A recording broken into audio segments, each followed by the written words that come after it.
Nagulat si Lynette dahil nakabangga niya itong si Irene sa loob ng Estridge. Bungagala kasi niya, pag nakuha na niya ang pera ay aalis na ito at lalayuan na itong si Carlos. Subalit hindi pala ganoon ang mangyayari dahil itong si Irene ay pilit pa rin lumalapit kay Carlos. May plano ba siya na sirain ang sitwasyon nila ni Lynette at lalong mainis sa kanya itong si Carlos. Sinabi ni Lynette na kung nakuha na ba daw ang pera at kung naayos na ba daw ang kanyang problema. Tinanong din niya kung kailan siya babalik papuntang US. Sinabi naman ni Irene na maaring sa susunod pa na buwan dahil may asikasuhin pa siya at may inaasikaso siya ngayon sa kanyang gynecologist doon sa ospital na pinagtatrabuhan din nitong si Lynette at Carlos. Naman itong si Lynette ay nagpakatanga-tangahan pa. Hinahayaan lang niya itong si Irene na lumapit-lapit pa sa kanyang asawa.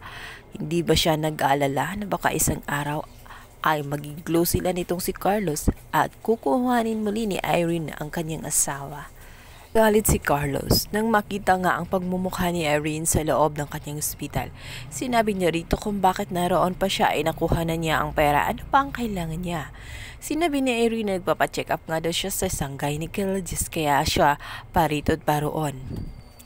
Ang hindi nila alam ay walang plano talaga si Irene na bumalik ng US dahil malungkot at mag-isa lamang siya roon. Mas gusto na nga niya sa Pilipinas at gusto na lang niya na makasamang muli itong si Carlos. Tutal siya naman ng tunay na asawa.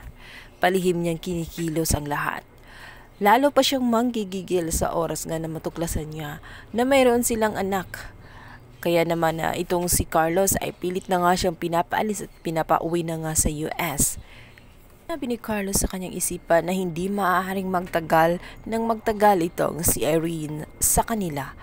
Habang ito'y nakamasid, baka lalo niyang malalaman ang tungkol sa kanilang anak na si Zoe. Wala siyang tiwala kay Irene dahil gagamitin niya lalo ang kanyang anak para makakuha ng pera.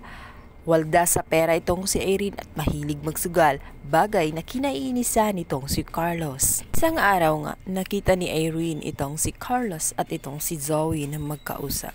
Malayo pa lang, pinagmamasdan niya ito at sinabi niya sa kanyang sarili na tela may kakaiba sa kanilang dalawa. Daig pa nila ang isang mag-ama kung makipag-usap.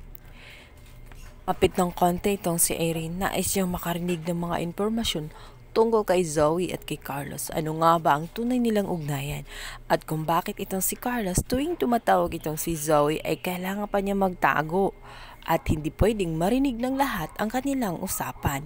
May tinatago silang dalawa. Yun ang kanyang iniisip. Kaya naman nais niyang mangusisa kung ano nga ba talaga ang kanilang tunay na ugnayan. At si Irene sa kanyang mga narinig nang minsan sabihin nga ni Zoe na kailangan tulungan natin si Mami, hindi pwedeng pabayaan na lang natin siya. Sinabi na rin kasi ni Annalyn na mukhang nagbabago na ang kanyang ina at humihingi nga ng paumanhin at sorry dito nga kay Giselle. Ngunit nga itong si Giselle at naging matigas pa rin ang kanyang puso dahil sa malalim na sugat na dinulot nga ni Moira sa pamilya ng mga tanyag, lalo na't nasawi nga ang matanda nang dahil din sa kagagawa ni Moira. Kaya naman hindi niya ito basta-basta mapapatawad. Ang gusto ni Zoe ay makalabas ng kulungan ng kanyang ina. Nais nilang may gawing hakbang ang kanyang daddy na si Carlos. Ulat si Irene sa kanyang mga narinig. Ibig sabihin lang noon ay magkasabwat si Carlos, si Moira at si Zoe. At bakit tinatawag na daddy ni Zoe itong si Carlos? Anak ba niya ito?